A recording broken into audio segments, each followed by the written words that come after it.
നേർവേദി പ്രഭാഷണ പരമ്പരയിലേക്ക് ഏവർക്കും സ്വാഗതം. സുവിശേഷകൻ കുഞ്ഞുമോൻ തോട്ടപ്പള്ളി ഇപ്പോൾ നിങ്ങളുമായി ദൈവവചനം പങ്കുവെക്കുന്നു. ശ്രദ്ധിച്ചാലും.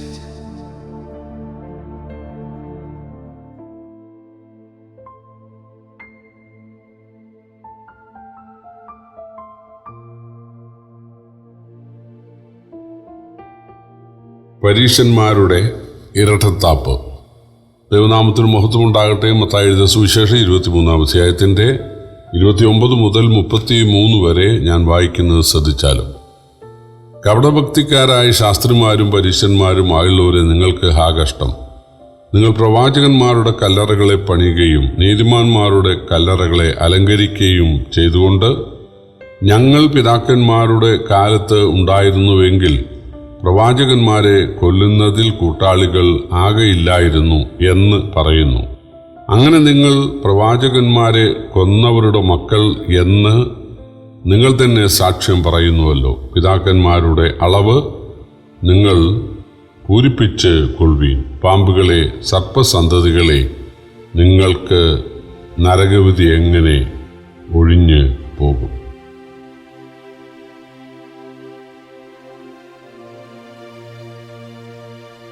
കർത്താവായ യേശുക്രിസ്തു ഏറ്റവുമേറെ ശാസിച്ചിട്ടുള്ളത് കപടഭക്തിക്കാരെയാണ് എന്ന് ഇതിനോടകം നാം പല വാക്യങ്ങളിലൂടെ കണ്ടു.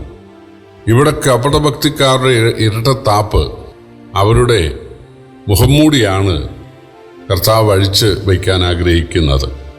പരീശന്മാരും ശാസ്ത്രിമാരും ചെയ്യുന്നത് പ്രവാചകന്മാരുടെ കല്ലറകളെ പണിയുകയും നീതിമാന്മാരുടെ കല്ലറകളെ അലങ്കരിക്കുകയും ചെയ്യുകയാണ്.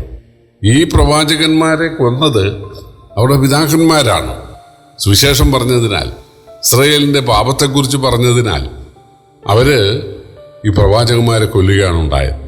ഏത് കാലത്തും ആളുകൾക്ക് തങ്ങളെ പ്രശംസിച്ച് പറയുന്നവരെ ഇഷ്ടമാണ്. നിങ്ങൾ നല്ലവനാണ്, നിങ്ങൾ വളരെ പരോപകാരിയാണ്, നിങ്ങൾ വളരെ ദൈവഭക്തനാണ്, ദൈവാനുഗ്രഹം ഉണ്ടാകും, നിങ്ങൾക്ക് നിങ്ങളുടെ മക്കളൊക്കെ അനുഗ്രഹിക്കപ്പെടും.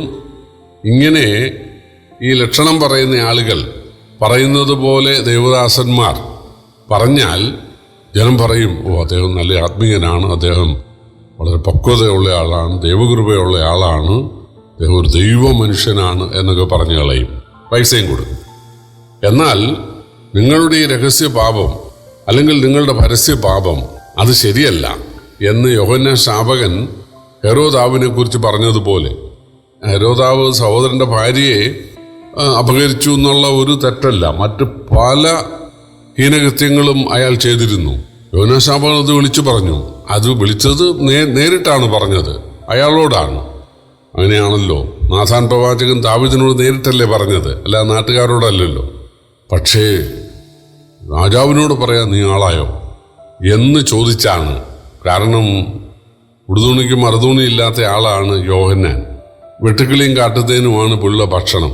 കിടക്കുന്നത് വല്ല പാറപ്പുറത്തോ അല്ലെങ്കിൽ മണലിൻ്റെ മരുഭൂമിയിലെ ആ ചൂരച്ചെടിയുടെ തണലിലോ ആണ്. ഹെരോദാവ് അങ്ങനെയാണോ? വളരെ റിച്ച് ഫുഡൊക്കെ കഴിച്ച് ആഡംബരത്തോടെ സുഖിക്കുന്നു. തൻ്റെ അജ്ഞാനുവർത്തികളെല്ലാം ഇരുവശത്തും ഉണ്ട്. പല രാജ്യങ്ങളും തന്നെ ബഹുമാനിക്കുന്നു. അങ്ങനെയുള്ള ഒരാളോട് അയാളുടെ ജീവിതത്തിൽ തെറ്റുണ്ടെന്ന് പറയാൻ ഇതൊക്കെ ദൈവാനുഗ്രഹം ഉള്ളതുകൊണ്ടല്ലേ ഈ ഇത്രയും അഭിവൃദ്ധിയൊക്കെ ഉള്ളത്.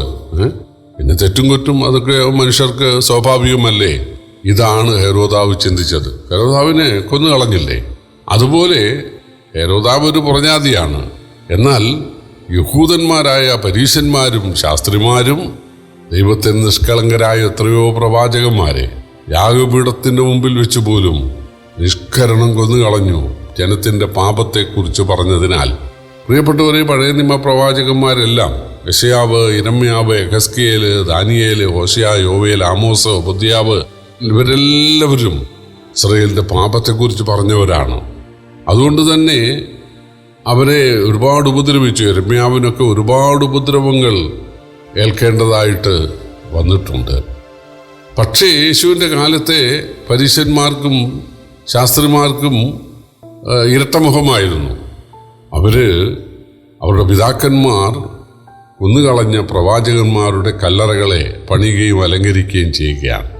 അതിലൂടെ അവർ നൽകുന്ന സന്ദേശം, ഞങ്ങളുടെ കാലത്തായിരുന്നു ഈ പ്രവാചകന്മാർ ജീവിച്ചിരുന്നതെങ്കിൽ ഞങ്ങളവരെ കൊല്ലുമായിരുന്നില്ല എന്നാണ്. ഇത് ആളുകൾക്ക് തോന്നണം, നല്ല മനുഷ്യരാണല്ലോ എന്ന്. പക്ഷേ യേശു പറയുന്നത് എന്താണ്? നിങ്ങളുടെ പിതാക്കന്മാരുടെ ആ പ്രവൃത്തികളെ നിങ്ങൾ പൂരിപ്പിച്ചുകൊള്ളുവീൻ.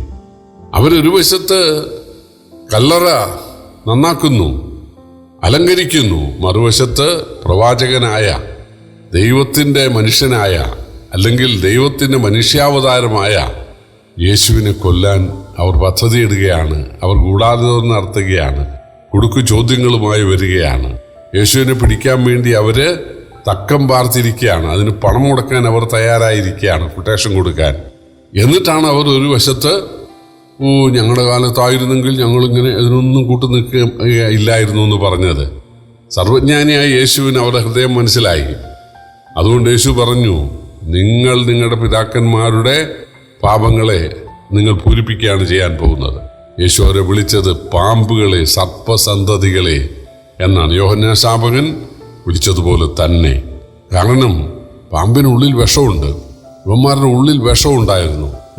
പാപത്തിൻ്റെയും ചതിയുടെയും വഞ്ചനയുടെയും വൈരാഗ്യത്തിൻ്റെയും പ്രതികാരത്തിൻ്റെ അസൂയയുടെയും വിഷം. അതുകൊണ്ടാണ് യേശു അവരെ അങ്ങനെ വിളിച്ചത്.